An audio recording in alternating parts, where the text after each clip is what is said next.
présentons en fait ce rapport d'activité qui contient également un bilan comptable, un bilan financier exhaustif de la mise en œuvre de ce projet. Comme il l'a dit, ce projet a été lancé en septembre 2020 en faveur donc de Adjéline Lalisso, dans le but de lui trouver une source de revenus durable.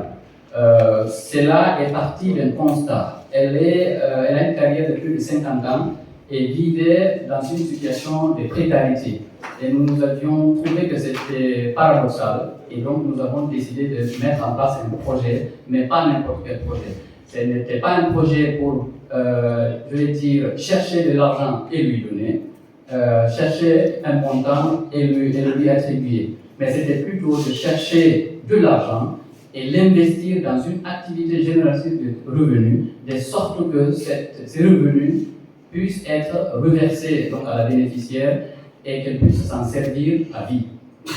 Donc c'était ça l'objectif du projet. Trouver une source de revenus durable en sa faveur. Au lieu de lui donner de l'argent, vous connaissez très bien le proverbe chinois qui dit au lieu de donner du poisson à chaque jour à quelqu'un, il vaut mieux lui apprendre à pêcher. Donc on voulait lui apprendre à pêcher à travers donc, la mise en place d'une activité génératrice de revenus, donc pour lui trouver des revenus durables. Nous avons réfléchi dans un premier temps à plusieurs activités possibles. On a pensé par exemple à un restaurant, mais on s'est dit que c'est très difficile de mettre en place un restaurant et de le suivre, donc de le tenir, de le suivre, etc. Ensuite, on a réfléchi à la mise en place, par exemple, d'une activité de maraîchage dans son village. Mais elle est âgée, elle vit aussi principalement à Conakry. C'était très difficile pour elle de se retrouver là-bas et de trouver, si tu veux, du temps pour mettre en œuvre cette activité de maraîchage. Donc, bref, on a finalement choisi de mettre en place un projet immobilier. Mais le projet immobilier, donc c'est pourquoi on l'a dénommé un toit pour Binta, ne consistait pas forcément à lui construire un toit, mais c'était de lui construire, si vous voulez, des appartements à mettre en location pour que le frais de loyer lui soit reversé à vie. Nous avons pensé que c'était plus durable et plus facile à gérer parce qu'elle-même elle pouvait gérer ça. Mais accessoirement, donc pour joindre l'utile à l'agréable, nous avions prévu donc de construire non seulement des logements, mais 3 logements, 2 à mettre en location et le 3e pour qu'il soit réservé donc à elle pour en faire son toit. D'où le nom du projet, un toit pour Binta. Donc 3 appartements, 2 à mettre en location et le 3e pour elle pour en faire son logement. Voici le projet et maintenant le challenge, le défi, c'était de trouver le capital nécessaire pour investir dans ce projet. Alors nous sommes partis avec 2 approches. Il y a une approche musique, puisqu'elle était active, elle peut chanter, etc.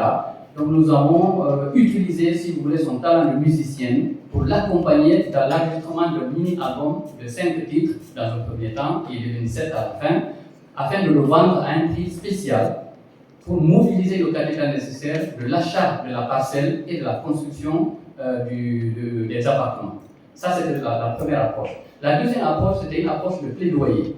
Donc, nous avons lancé un plaidoyer à travers une vaste campagne de communication afin de sensibiliser les personnes pour faire des dons dans le cadre donc, du projet. On puisse rencontrer des personnes, des mécènes, n'importe qui, etc., qui étaient sensibles au projet pour faire de la contribution afin d'alimenter donc, ce montant-là pour construire, pour vraiment réunir le montant nécessaire afin donc de construire les appartements en question.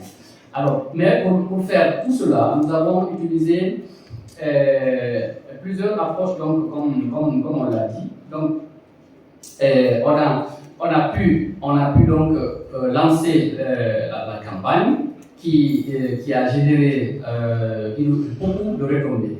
Je ne vais pas revenir sur un détail. On a donc ce rapport-là en version papier, on va remettre à quelques personnes dans la salle, mais on est en train de faire circuler une liste pour s'inscrire afin qu'on puisse partager la version électronique à tout le monde. Donc il y a un communiqué de presse plus ce rapport-là, on va partager à tout le monde. C'est un rapport de 42 pages où nous détaillons l'ensemble des activités mises en œuvre et toutes les retombées donc, du projet.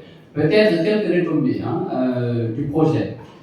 La première, c'est que l'image de Binta Lalisso a été revalorisée et sa popularité consolidée. C'était une personne populaire, c'est incontestable. Mais nous avons revalorisé son image. En quoi faisant? D'abord, dans un premier temps, nous avons, comme vous en êtes sans doute aperçu, changé toutes les photos d'elle qui circulaient depuis les années 90 sur Internet. C'était des photos anciennes. Donc, nous avons recruté un photographe professionnel et on l'a prise en photo professionnelle. Ensuite, on a diffusé ces photos-là parmi les journalistes et les médias. Ce qui fait qu'aujourd'hui, si vous tapez son nom sur les réseaux sociaux ou vous tapez son nom sur un moteur de recherche, vous trouverez des photos d'actualité d'elle, des photos professionnelles. On a fait ça dans notre premier temps. Ensuite, on a créé une page Facebook. Aujourd'hui, cette page Facebook a plus de 150 000 abonnés.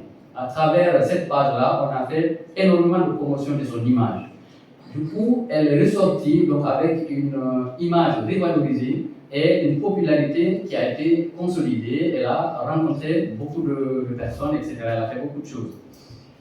Ensuite, le projet a permis la révision d'un contrat qu'elle avait signé avec la maison Stellar Productions autour d'un album qui s'appelait Fulaniou, qu'elle a produit en 2005. Donc ce contrat était là, mais grâce au projet, parce qu'il y a eu beaucoup de communication, la maison de production nous a contactés pour demander à rentrer en contact avec elle directement afin de renégocier le contrat. Donc nous l'avons accompagnée dans la renégociation de ce contrat. Et finalement, elle a obtenu non seulement le rehaussement, si vous voulez,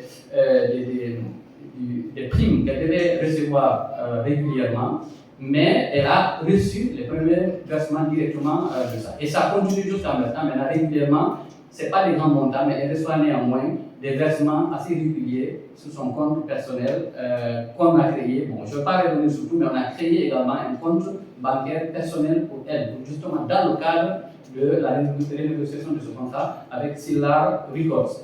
Donc, et ça, nous considérons ça comme une aussi des retombées du projet. Deuxième retombée, ou troisième, pardon, c'est la reprise de Oulouyouri par Manamba Kanté. Comme vous le savez, Manamba Kanté a repris Oulouyouri.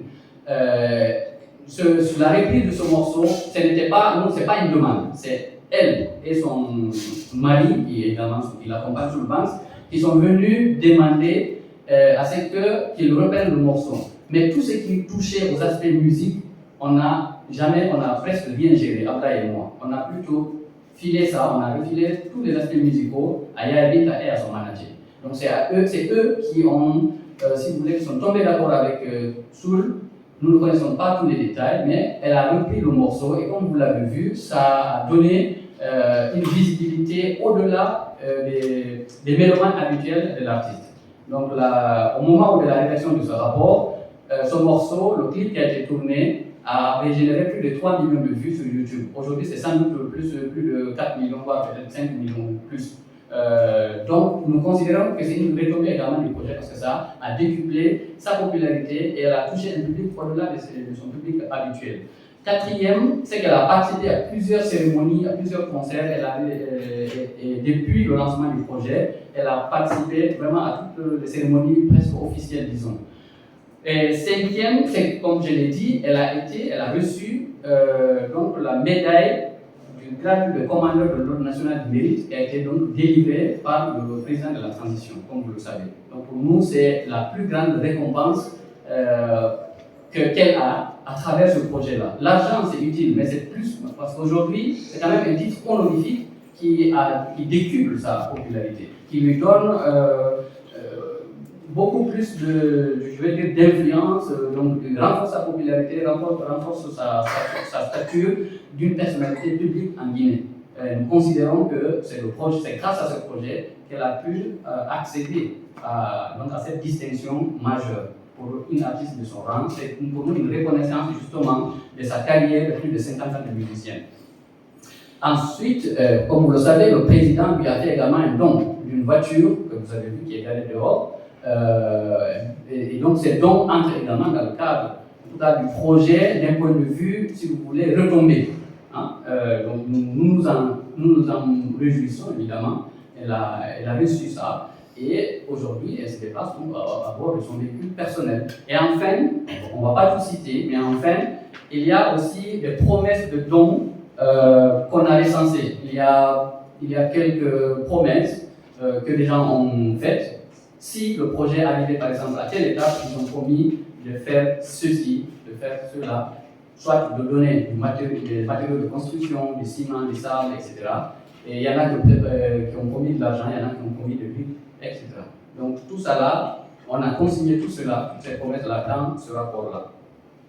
Évidemment, quand on ne peut pas mettre en place, en œuvre, un projet de ce type-là sans rencontrer des difficultés. Nous avons rencontré quelques difficultés, parmi lesquelles un contexte socio-politique très difficile. Comme je l'ai dit, on a lancé ce projet en septembre 2020. Et vous savez que à cette période-là, c'est l'élection présidentielle et le référendum sur la Constitution. Et vous savez toutes les conséquences que ces deux événements ont engendrées dans le pays à l'époque.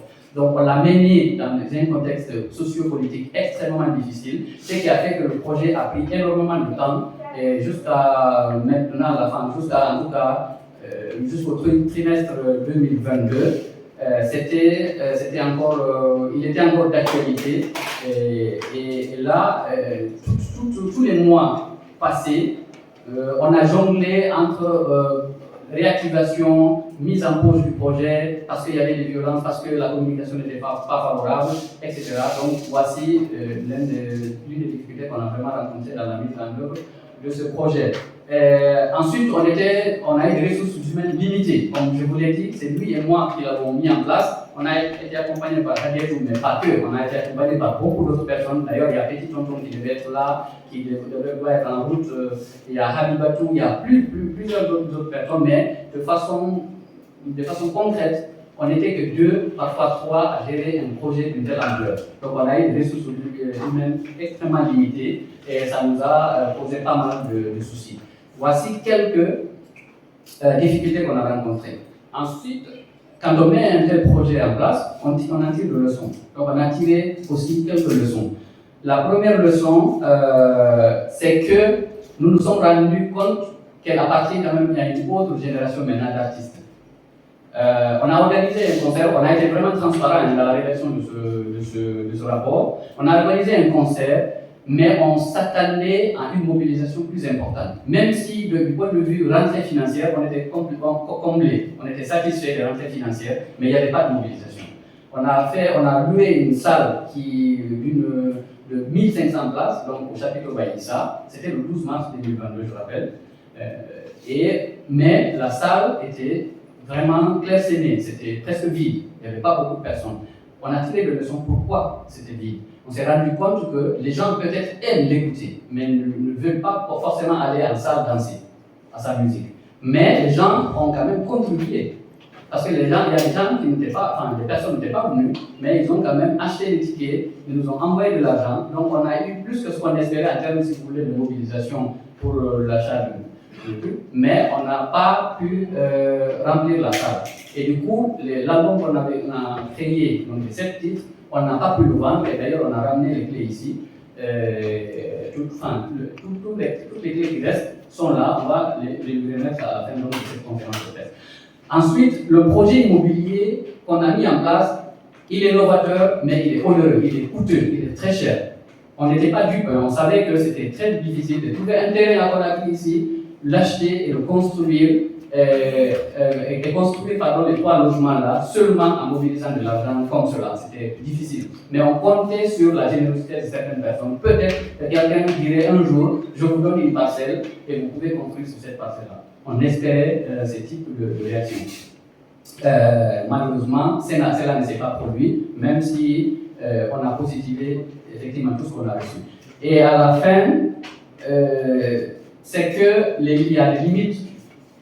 Donc, on a analysé un peu les limites de l'approche de la solidarité, parce que c'était un projet de solidarité. Mais la solidarité a des limites ici. Les gens peuvent donner, mais ils donnent juste à un certain niveau. Ils ne donnent pas tout et ils ne donnent pas à tous les projets. Ça, c'était un projet humanitaire. On a vu ici des projets peut-être moins humanitaires, mais qui ont bénéficié de dons encore plus importants, plus rapidement, et qui ont été mis en place et réalisés et complètement bouclés. Mais celui-là, c'est vrai, il a bénéficié d'une grande popularité, mais on a tiré des leçons que la solidarité quand même a une limite dans notre pays. Alors, en conclusion, nous avons d'abord remercié tous ceux qui nous ont accompagnés dans le cadre de ce projet. Nous sommes satisfaits parce que nous avons réalisé, nous avons pu atteindre l'objectif spécifique qu'on s'était fixé, sortir l'artiste de l'extrême précarité dans laquelle elle se trouvait. Quand je vous rappelle, quand on lançait le projet, elle était vraiment dans une situation de précarité extrême. Mais aujourd'hui, comme vous-même vous l'avez vu, elle vit dans sa propre voiture ici. Elle est dans son logement, elle a un revenu qui lui permet aujourd'hui de vivre pendant plusieurs années. Ce n'est pas extraordinaire.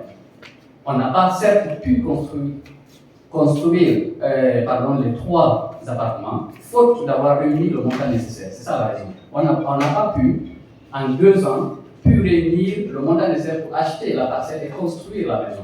Par contre, on a pu mobiliser de l'argent et on va donc vous faire un petit compte rendu sur qui a contribué cet argent, combien on a pu sécuriser et comment on va lui remettre cet argent.